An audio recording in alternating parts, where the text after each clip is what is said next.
75માં પ્રજાસત્તાક પર્વ નિમિત્તે જામનગર મહાનગરપાલિકા દ્વારા વોર્ડ નંબર 13, વોર્ડ નંબર 14 અને વોર્ડ નંબર 9ના મધ્યસ્થ જગ્યા ખંભાળિયા ગેટ ઉપર આજ પ્રજાસત્તાક દિવસની ઉજવણી કરવામાં આવેલી હતી।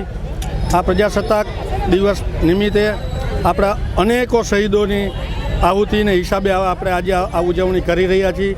આ ઉજવણીમાં જામનગરના ડેપ્યુટી મેયરશ્રી, ચેરમેનશ્રી, શિક્ષણ સમિતિના ચેરમેનશ્રી, દંડકશ્રી, કમિશનરશ્રી, ધારાસભ્યશ્રી અને તમામ સ્કૂલના વિદ્યાર્થીઓએ અલગ અલગ કૃતિઓ કરી અને આ ઉજવણી કરવામાં આવેલી હતી। અને જામનગર મહાનગરપાલિકાના પ્રજાને હું તમામને 75માં પ્રજાસત્તાક દિવસની ખૂબ ખૂબ શુભકામના પાઠવું છું।